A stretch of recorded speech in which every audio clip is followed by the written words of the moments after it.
ನಾನು ಒಂದೇ ಗ್ರೇಟ್ ಅನ್ನೋದು ತಪ್ಪು. ಇಲ್ಲಿ ನಿಮ್ಮನ್ನ ನೀವು ಚೆಕ್ ಮಾಡ್ಕೊಳ್ರಿ. ಅಲ್ಲಿವರೆಗೂ ನಿಮ್ ಒಳಗಡೆ ಇರೋ ಈ ಏನಂತ ಕೊರತೆ ಇವೆಲ್ಲ ಕೂಡ ನೀವು ಬಿಡೋದಿಲ್ಲ, ಹಾಗೆ ಇಟ್ಕೊಂತೀರಾ. ಇದು ಒಪ್ಕೊಂತೀರಾ? ಸೊ ಏನು ಓಪನ್ ಆಗ್ಬೇಕು? ಹೃದಯದ ಹೇಗೆ ಓಪನ್ ಆಗುತ್ತೆ? ಕ್ಷಮಾಪಣೆ. ಕಂಪ್ಲೀಟ್ ಆಗಿ.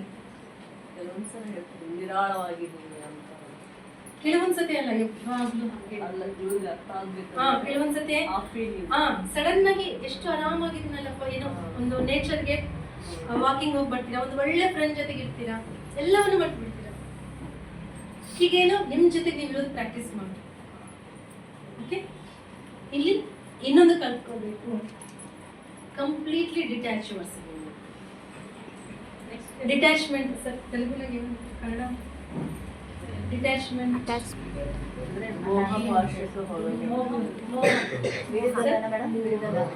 ಬಿಡುದಲ್ಲ, ಬಿಡುಗಡೆ, ಬಂಧನ, ಬಂಧರಾಹಿತ್ಯ, ಬಂಧರಾಹಿತ್ಯ. ಓಕೆ, ಬಂಧ ಮುಕ್ತರಾಗಬೇಕು. ಒಪ್ಕೊಂತೀರಾ? ಕಂಪ್ಲೀಟ್ ಡಿಟ್ಯಾಚ್ ಆಗ, ನಿಮ್ ಫ್ಯಾಮಿಲಿನಿಂದ ಡಿಟ್ಯಾಚ್ ಆಗಿ ಬಂದ ಮತ್ತೆ ಒಪ್ಕೊಂತೀರ ಅಂತ ಅಂದ್ರಲ್ಲ.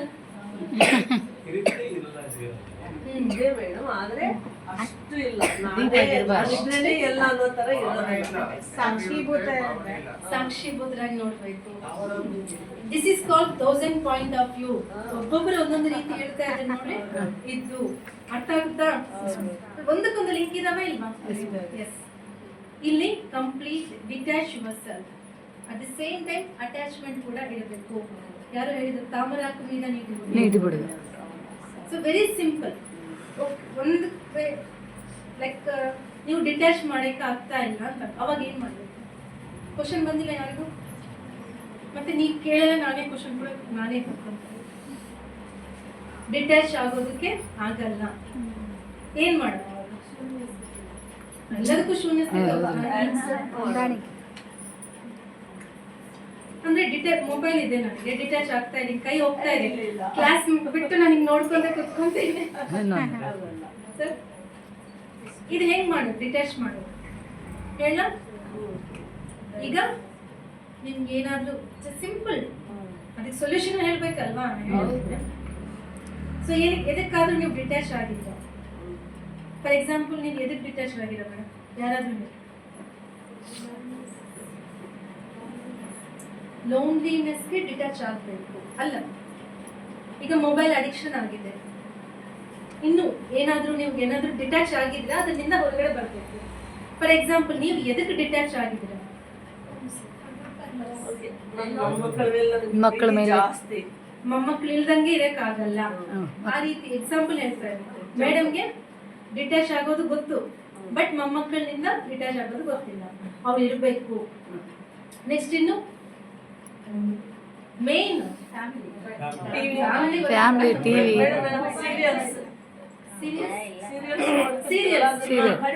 ಸೀರಿಯಲ್ಸ್ ನೋಡೋದು, ಮೊಬೈಲ್ ನೋಡೋದು, what ever it may be. ಅದು ಸೆಕೆಂಡ್ ಎಕ್ಸಾಂಪಲ್. ಇನ್ನು ಫ್ಯಾಮಿಲಿ, ನಿಮಗೆ ಗೊತ್ತಾಗುತ್ತಲ್ಲ ಇದಕ್ಕೆ ನಾನು ಡಿಟ್ಯಾಚ್ ಆಗಿದ್ದೀನಿ ಅಂತ ಹೇಳಿ. ಅಲ್ಲಿ ಒಂದು ಕ್ವಶನ್ ಹಾಕೊಳ್ಳಿ, ಇದು ಪರ್ಮನೆಂಟಾ? ಇದು ಶಾಶ್ವತನಾ? Simple technique. ಮೊಬೈಲ್ ಡಿಟ್ಯಾಚ್ ಆಗಿನೇ, ಇದು ಶಾಶ್ವತನಾ? Is it eternal? ಹಾಕೊಂಡ್ಬಿಡಿ, ಕಂಪ್ಲೀಟ್ ಆಗಿ ಡಿಟ್ಯಾಚ್ ಆಗಿ.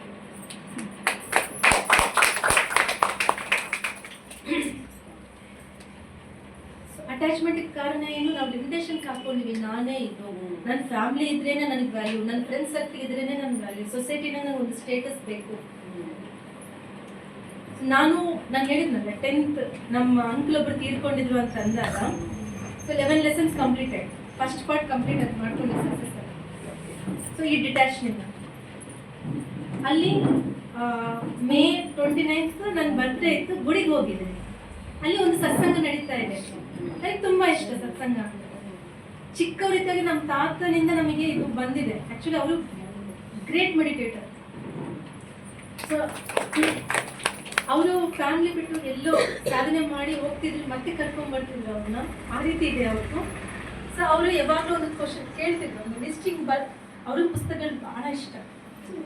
ಜ್ಞಾನ ವಾಸಿಷ್ಠಂ ಅಂತ ಹೇಳಿ ಒಂದು ಪುಸ್ತಕ ಇತ್ತು, ಜ್ಞಾನ ವಾಸಿಷ್ಠಂ.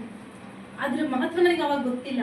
ಅವ್ರು ಯಾವಾಗಲೂ ಆ ಪುಸ್ತಕ ಓದ್ತಿದ್ರು. ಈಗ ನನಗೆ ಬೇಕಂದ್ರೆ ಅದು ಸಿಗ್ತಾ ಇಲ್ಲ ಬುಕ್. ರಾಮನಿಗೆ ಹೇಳಿದ್ವಲ್ಲ ವಸಿಷ್ಠ ಮುನಿ ಹೇಳಿರುವಂತ ಪುಸ್ತಕ ಅದು. ಅಷ್ಟು ಅದ್ಭುತ. ಅವರು ತುಂಬಾ ಪೇಪರ್ಸ್ ಇರ್ತಿದ್ರು, ಅವ್ರು ನಮ್ಮನ್ನು ಕುಂದಿರ್ಸ್ಕೊಳ್ಳೋದು, ಅವರು ಹೇಳೋದು ಏನೂ ಇಲ್ಲ, ಅಷ್ಟು ಜ್ಞಾನ. ಆ ಜ್ಞಾನ ಯಾವಾಗ್ಲೂ ಇನ್ನೊಬ್ಬರಿಗೆ ಎಕ್ಸ್ಪ್ರೆಸ್ ಮಾಡ್ಬೇಕು ಅಂತ ಇರ್ತಲ್ಲ. ಅವ್ರು ನಾನು ಕರಿತಿದ್ರು, ಪಕ್ಕ ಕುಂದಿರ್ಸ್ಕೊಂಡು ಒಂದು statement, life is a game, play it. Life is A song, Singh it. Life ಅಂದ್ರೆ ಒಂದು ಆಟ ಆಡೋದು. ಲೈಫ್ ಅನ್ನೋದು ಒಂದು ಹಾಡು. ಲೈಫ್ ಅನ್ನೋದು ಒಂದು ಚಾಲೆಂಜ್, ಫೇಸ್ ಇಟ್. ಸೊ ಇವೆಲ್ಲ ಹೇಳ್ತಿದ್ರು. ಅವಾಗ ನಾನೇನೆ ಅದನ್ನೆಲ್ಲ when I was 8th standard, 7th or 8th standard. So ಈ ಸ್ಟೇಟ್ಮೆಂಟ್ ನಲ್ಲಿ ನೀನು ಯಾವ್ದು ಕರೆಕ್ಟ್ ಅಂತ ಕೇಳ್ತಿದ್ರು. ನನಗೇನು ಗೊತ್ತಿದೆ ಲೈಫ್ ಅಂದ್ರೆ, so life is a game, play it, I have to play ಅಂತ ಹೇಳಿ ಓಡೋಗ್ತಿದ್ದೆ. ಸೊ ಅವ್ನು ತಪ್ಪಿಸ್ಕೊಂಡು ಹೋಗ್ಬೇಕು. ಎಷ್ಟು ವಿಷಯಗಳು ಹೇಳ್ತಿದ್ರು ಅಂದ್ರೆ, ಒಂದು ವಿವೇಕಾನಂದದ ಬಗ್ಗೆ ಕೇಳಿಗೆ ಇಷ್ಟ ಆಗ್ತಿತ್ತು, ಬಟ್ ಅರ್ಥ ಆಗ್ತಿದ್ದಿಲ್ಲ. ಆ ಟೈಮ್ ಆಗಿತ್ತು. ಅವ್ರು ಪೂಜೆ ಮಾಡ್ತಿದ್ರು ನಮ್ಮಮ್ಮ. ನಾನು ನಮ್ಮಮ್ಮನ ಜೊತೆಗೆ ಪೂಜೆ ಮಾಡ್ತಿದ್ದೆ. ಎಲ್ಲ ಆದ್ಮೇಲೆ ನನ್ನ ಕರೆದಿದ್ರು, ಏನ್ ಮಾಡಿ ಅಂದ್ರೆ ಪೂಜೆ ಮಾಡಿದ್ವಿ. ಹೆಂಗ್ ಮಾಡಿ ಹೇಳು ಅಂತಂದ್ರೆ, ಹೂವ ಹಣ್ಣು ಎಲ್ಲ ತಂದು ಕೊಟ್ಟಿದ್ವಿ ಅಂತ. ಅದು ಯಾರು ತಂದು ಕೊಟ್ರು? ನಿನ್ಗೆ ಡ್ಯಾಡಿ ತಂದು ಕೊಟ್ರು. ಅವ್ರಿಗೆಲ್ಲಿಂದ ಬಂತು? ಮಾರ್ಕೆಟ್ನಾಗ ಸಿಕ್ತು. ಅವ್ರಿಗೆಲ್ಲಿಂದ ಬಂತು?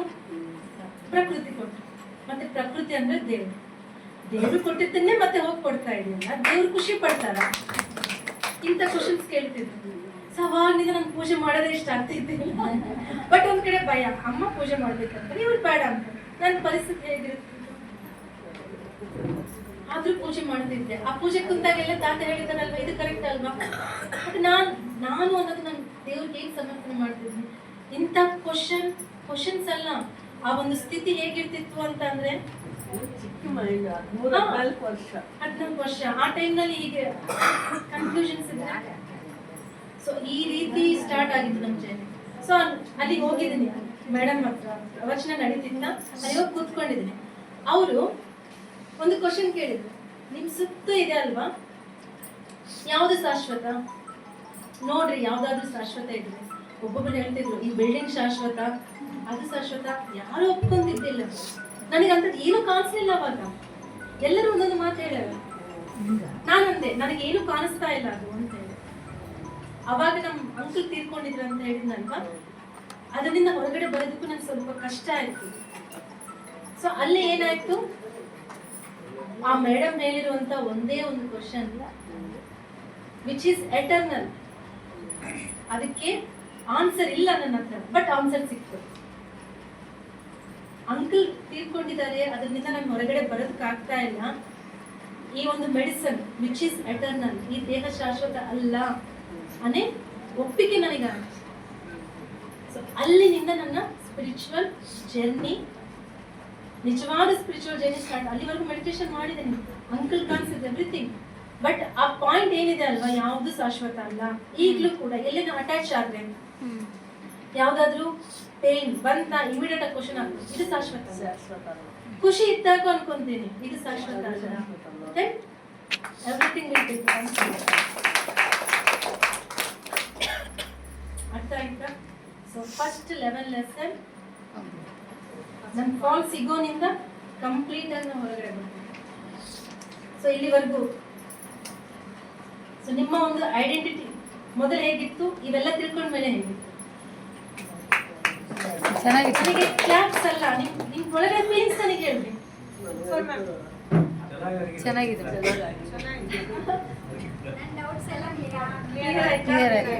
ಸ್ವಲ್ಪ ಎದ್ದೇಳ್ರಿ ಮೇಡಮ್, ಏನ್ ಡೌಟ್ಸ್ ಇದ್ವು, ಹೇಗ್ ರೀತಿ ಕ್ಲಿಯರ್ ಆಗಿ ಒಂದು ಎಕ್ಸಾಂಪಲ್ ಹೇಳಿ.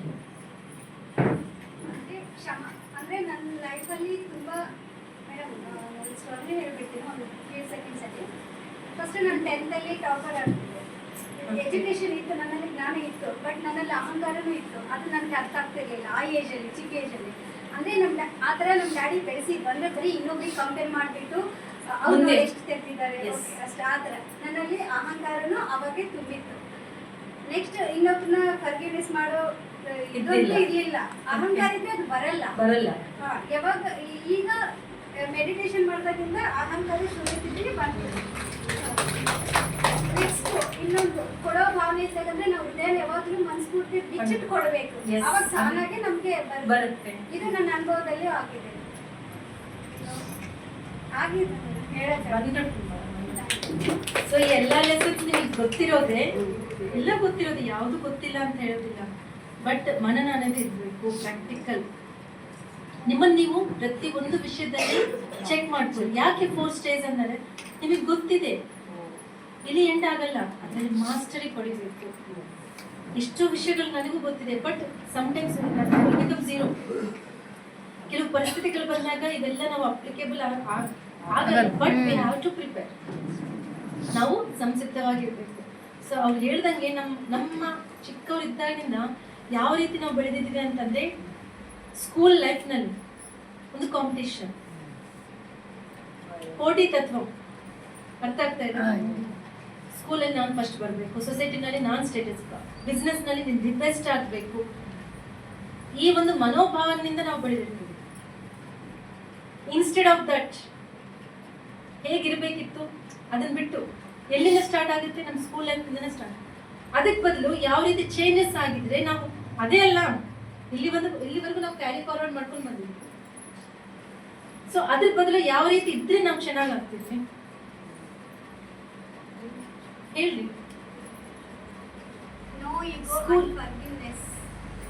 ಈಗ ಸ್ಕೂಲ್ನಲ್ಲಿ ಟಾಪರ್ ಅಂತ ಹೇಳಿ ಫಸ್ಟ್ ಸೆಕೆಂಡ್ ಥರ್ಡ್ ಪ್ಲೇಸ್ ಅಂತ ಹೇಳ್ತಾರೆ. ಹಂಗ್ ಬಂದಿದ್ದವ್ರಿಗೆ ನೆಕ್ಸ್ಟ್ ಕ್ಲಾಸಿಗೆ ಕಳಿಸ್ತೀವಿ ಅಂತ ಹೇಳ್ತಾರೆ. ಇನ್ಸ್ಟೆಡ್ ಆಫ್ ದಟ್ ನಿಮ್ಮಲ್ಲಿ ಒಬ್ಬರು ಫೇಲ್ ಆದ್ರೂ ಕೂಡ ನಿಮ್ಮನ್ನ ಸೆಕೆಂಡ್ ಕ್ಲಾಸ್ ನಾವು ಕಳ್ಸಂಗಿಲ್ಲ ಅಂತಂದ್ರೆ ಅವಾಗ ಏನ್ ಮಾಡ್ತಾರೆ, ನೀವೆಲ್ಲ ಚೆನ್ನಾಗಿ ಓದ್ತೀವಿ, ನಾನು ಓದಲ್ಲ ಅಂತ ಅನ್ಕೊಳ್ಳಿ, ನೀವೆಲ್ಲರೂ ಎಲ್ಲಿರ್ತೀರಾ, ನೀನಾ ಓದು ಓದು, ಇಲ್ಲ ನಾವೆಲ್ಲ ಹೋಗಂಗಿಲ್ಲ ಅಂತ ಒಂದು ಸೊಸೈಟಿ ಕ್ರಿಯೇಟ್ ಆಗ್ಬೇಕು. ಹೌದಾ ಇಲ್ಲ?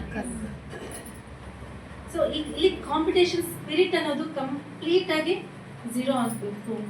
ಕೋಆಪರೇಷನ್ ಮಾಡಬೇಕು. ಕತ್ರಿ ಸರ್ ಹೇಳೋದು ಅದೇ ಅಲ್ವಾ? ಸೊ ಕೋಆಪರೇಷನ್ ಎಲ್ಲ ಕಡೆ ಇರೋದೇ ಅದು ಕೋಆಪರೇಷನ್. ಅದೇ ಡೈಮೆನ್ಷನ್ಗೆ ಹೋಗ್ಬೇಕು, ಎಲ್ಲ ಕಡೆ ಅಲ್ಲಿ ಕೋಆಪರೇಷನ್ ಇರುತ್ತೆ, ಇಲ್ಲಿ ಮಾತ್ರ ಕಾಂಪಿಟೇಷನ್ ಇರುತ್ತೆ. ಓಕೆ, ಸೊ ಈ ಕೋಆಪರೇಷನ್ ಅನ್ನೋದು ಕೂಡ ನಾವು ಕಲ್ತ್ಕೋಬೇಕು. ಆ ಸೋಲಿಗೆ ಬೇಕಾಗಿರೋ one of the important lesson ಏನಂದ್ರೆ ಕೋಆಪರೇಷನ್. ಮನೆಯಲ್ಲೇ ಆಗಲಿ, ಕೋ-ಸಿಸ್ಟರ್ಸ್ ಆಗಿರ್ಬೋದು, ಅತ್ತಿ ಮಾವು, ಆಹಾರ ಆಗಿರ್ಬೋದು, ಆ ಕೋಆಪರೇಷನ್ ಅನ್ನೋದು ನಾವು ಕಲ್ಟಿವೇಟ್ ಮಾಡ್ಬೋದು. ಅವ್ರಿಗೆ ಗೊತ್ತಿಲ್ಲ